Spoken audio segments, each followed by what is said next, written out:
to be honest, I have a lot of cognitive dissonance with in terms of not the diagnosis but the prognosis now. The case is so rare, and just the other night I was looking up the myeloid fibrosis, not just the leukemia, but the other part, and I was a bit honestly, I was a bit despondent. And it is, it's be very hard to hold belief right. To me, it's almost humanly impossible to be positive 24/7. Like yesterday, I had to go in the hospital to do a CT scan and stuff like that to make sure that no, because I experiencing a stomach pain since last week Saturday, very very intense, and like I was scared because I wanted to make sure that it wasn't like the spleen or the liver being affected by the blast cells, which are the cancer cells now, and I wasn't in a good mood for about the past 2 days and something like that. I had better now, I had peace now, but so yeah, that's the meaning of it for me. And suddenly, just like that, I was dancing in the rain, knowing not where to go, but only that freedom demands movement. Suddenly, I was swaying and charming the thunderstorm. This was not the pitter-patter pittance of a drizzle I used to make mud pies in when I was a child, knowing fully well that if Mama catches me, all hell might spill over onto her brow. Oh no, this time I was all types of directional bound freedom. This time I was batting my droplet-kissed eyes to the rhythm of gusty winds. This time I was sucking the sky water from off of my lips and tasting the nectar of heaven. This time I was swinging my hips and washing my feet as though preparing for the last supper in puddles I helped to create. For the first time ever, I was loving the feeling of being outfitted with whole couture fashion and drenched hair. For the first time ever, the rain became my ally.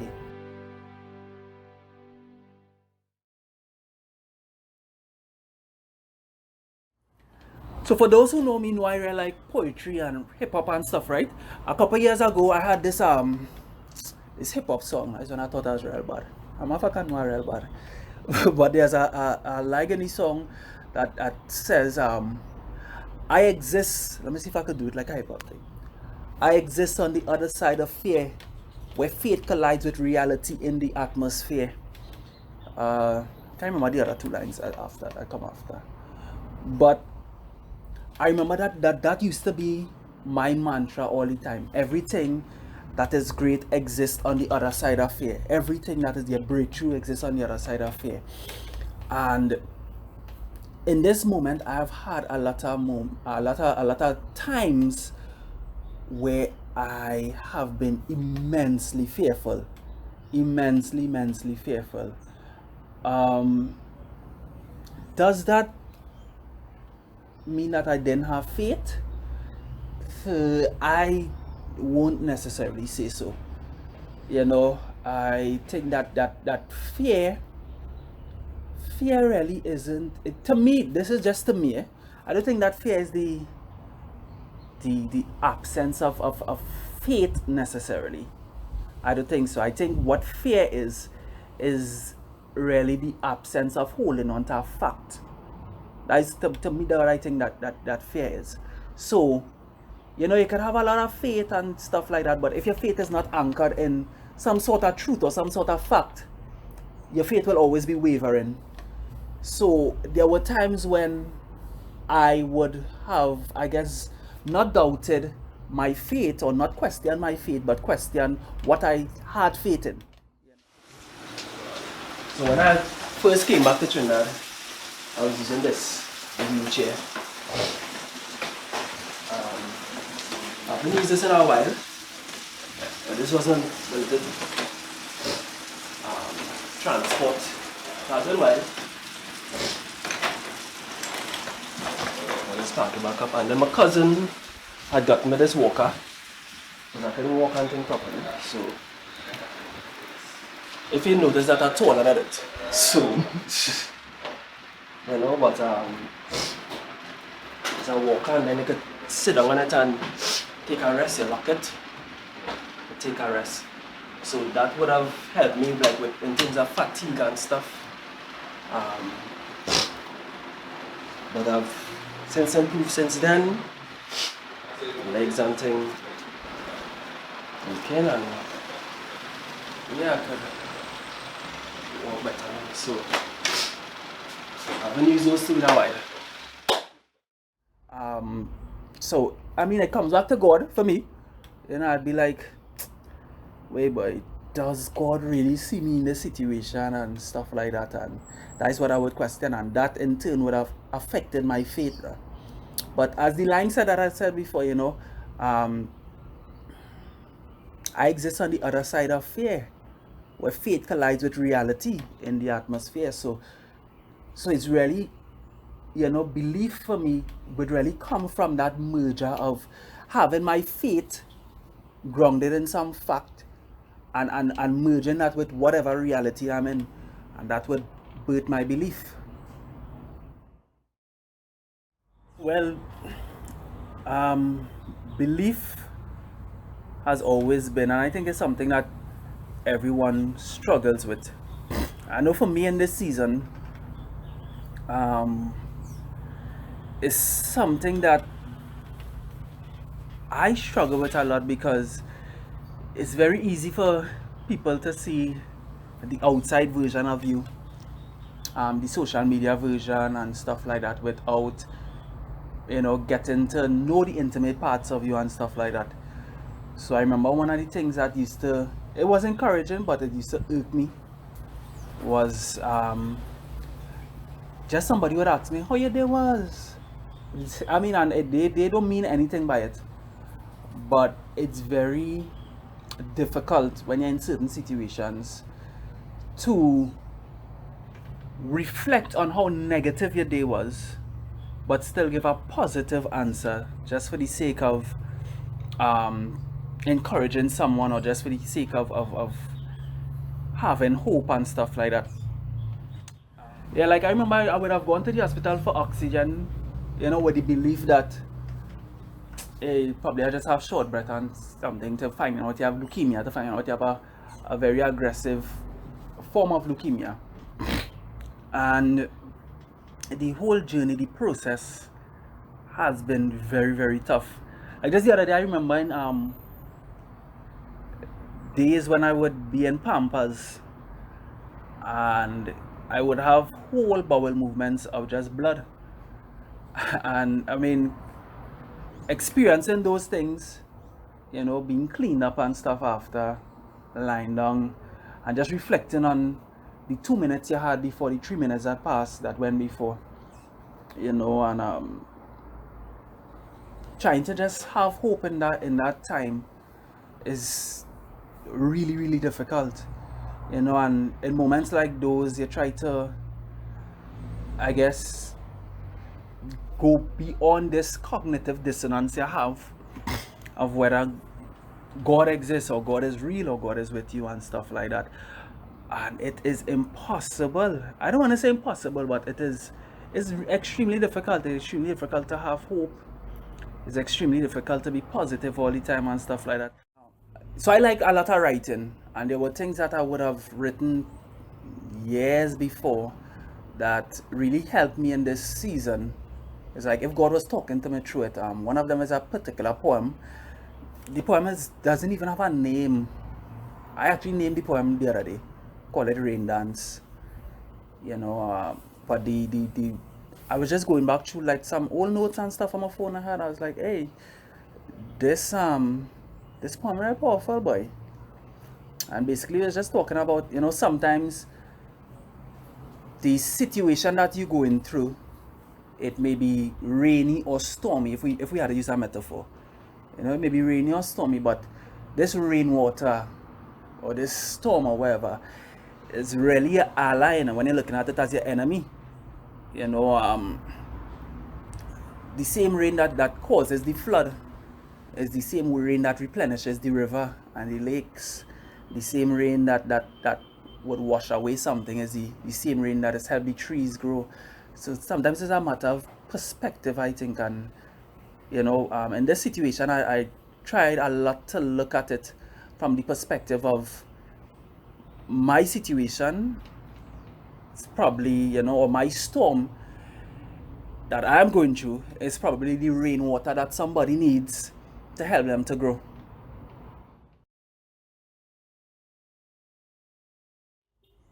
I know for sure that the trees envied me that day, but I didn't care because I was dancing. And what about the flowers, you ask? Well, they didn't think I would hear them gossiping behind my stride and outstretched arms as if I too didn't need to grow, but I didn't care because I was dancing. And what about the lake and rivers? Oh yes, they too wish that I didn't enjoy the free taste of water from heavens, not having to come to their banks to beg like horses, but I didn't care for their malice and ill thoughts because I was dancing. Imagine me dancing in the rain. Oh, if mama could see me now, she'll surely catch a fit. But cracking did thirst after that which softens, and I was cracking. Lord knows I was cracking. So he softened me and taught me how to mold myself into mud pies to feed my starving imagination. How y'all going? Hope y'all good. This is the third Sunday that I'm here, so bringing it up to 3 weeks. Um, so, caught in a little conundrum at the moment, on an impasse actually, which is deciding where to take treatment. Waiting on some insurance stuff to pull through so that I can get to go to Cuba, but based on the doctor's report,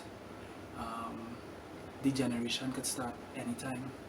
So this week praying to God for a miracle that funds come through so that I can go to Cuba. If it doesn't, I will just stay Trinidad and start the chemotherapy here. The advantages and disadvantages to doing it in Trinidad. I won't go into what it is right now, but that is just an update. Today was kind of a struggle. Been fighting a fever since probably 1 after 5 now.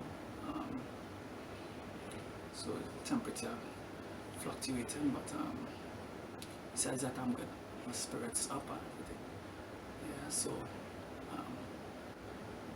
yeah, keep you guys updated, and thanks for all the prayers that you have been sending my way. I really appreciate it. I remember I have a cousin. She had sent me a very nice song, really, really nice song, from a guy by the name of Jonathan McReynolds. Simple song. It's saying, let your whole life show that God is good. And that used to be my anthem right through. I used to have it right through, right through, right through. And there's this one time, trying to make the transition from wearing Pampers into coming back into just being your old self, normal self. And I remember listening to that song whole morning. I was just listening to it, meditating and stuff. And then within all that positivity, just went for the worst the rest of the day. I've had contracted so many small bacteria, been on so many different types of antibiotics to try and fight those things. Because what happens is that after you go through chemo and stuff like that,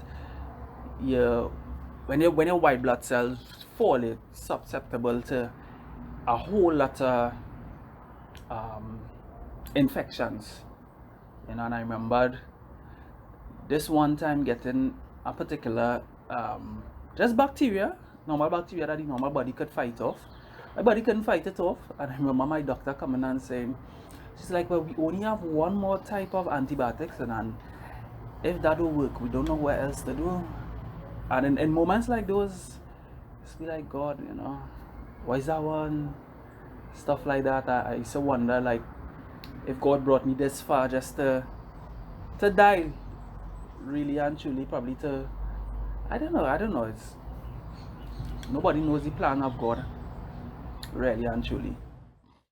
From when I came back from Cuba, I had all these plans. Well, firstly, none of my plans went according to plan, really and truly. I was only supposed to be in Cuba for 5 weeks. 5 weeks turned into something like almost 3 months. When I came back home, I was very dependent on a wheelchair. I have a cousin who bought a walker for me so that I could sit down and stuff like that. And the other day I started back walking and I was like, wait, this is such a blessing. It's really, really a blessing. But even in moments like those, you still struggle. There was one particular night I decided to research the severity of what I had. I don't know, I was just idle. I was on YouTube, I was on Google, Google is WebMD. And so I went and I was researching, and I remember just the prognosis of everything just being so bad. So bad. So bad. And it took me back to a time I would have called a friend of mine, a family friend who's a doctor, and I'd have been discussing the prognosis, and he would have encouraged me. I said, well, when they're doing samples, there's a lot of samples, so it doesn't necessarily mean as that is specific to you, and you're young and you have age and stuff like that.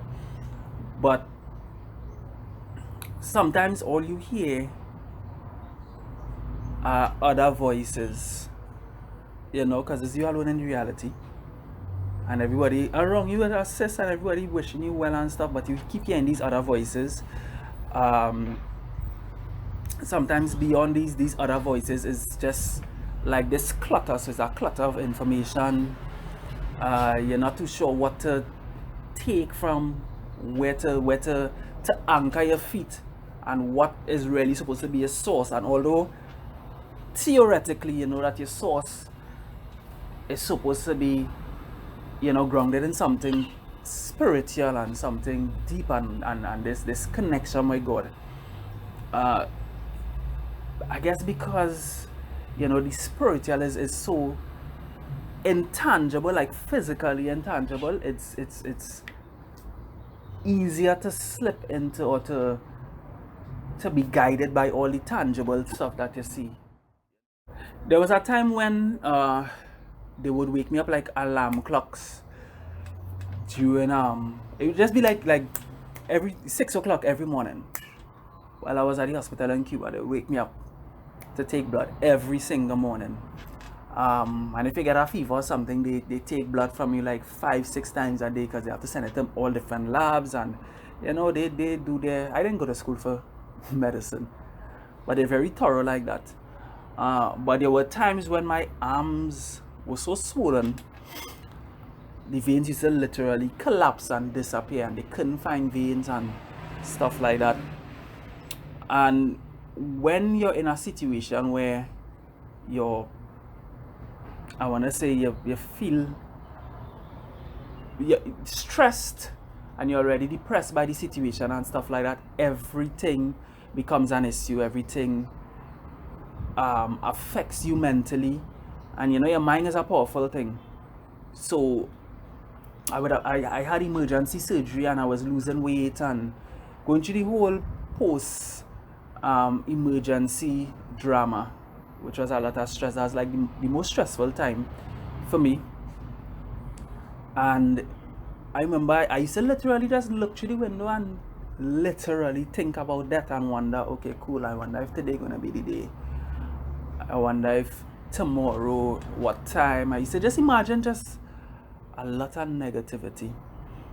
And as I said, is not, most of the times, lack of belief isn't really tied into lack of knowledge. Lack of belief, for me, in my experience, was really tied into lack of hope.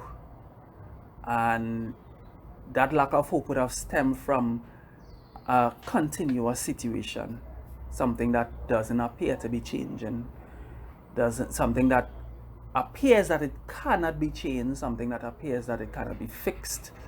There's no way out of it and stuff like that. And that's where my lack of belief would have come from. Of course, people would tell me, you're so strong and you're so inspirational and stuff like that. And I guess, in a sense, that for me used to be something like an anchor, because I felt like I had this responsibility to be strong for people. I felt like I had this responsibility to be very, I guess, candid in my suffering, so that someone could benefit. But there were times when, honestly, I was candid and I was strong, but it was fakery in the bakery.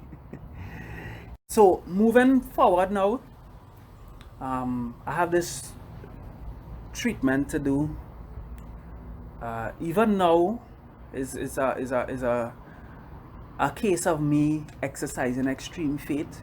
Is it's an extremely expensive procedure, and this is our cheapest option, but it's still extremely expensive. I would have had people who would have helped along the way. Like, it's too much to mention. I would have felt the love, felt the support, in terms of moral, in terms of financial, in terms of actual physical help. So those are the little things that I would have been grateful, and I am grateful for.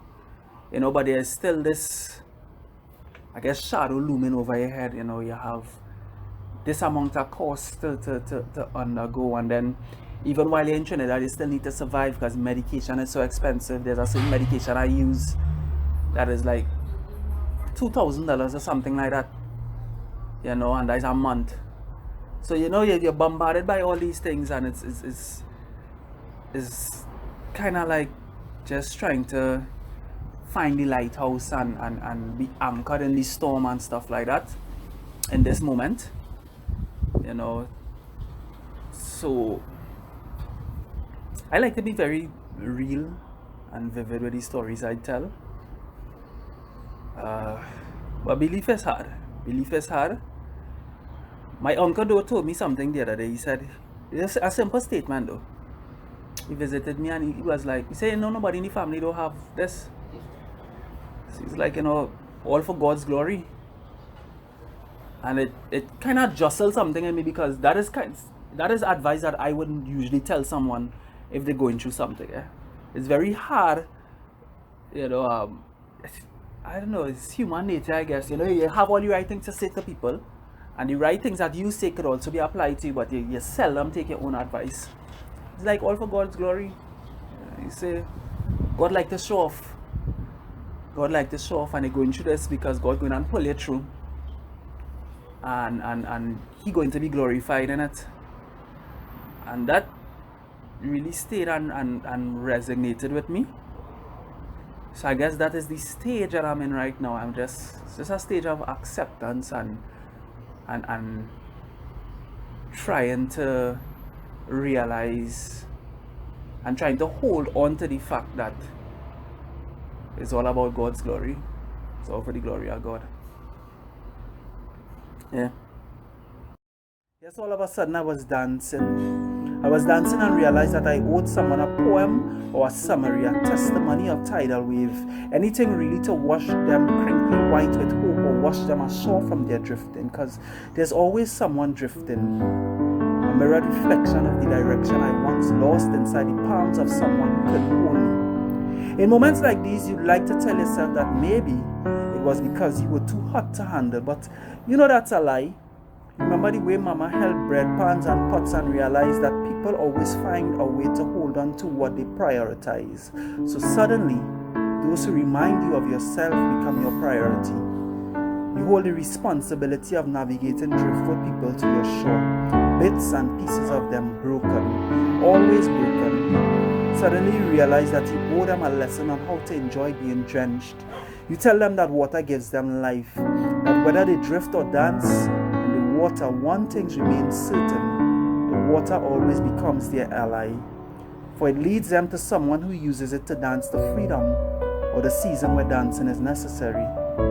And suddenly, just like that, I was dancing in the rain and teaching others how to dance too. For although we don't always know where to go, we know that freedom demands movement.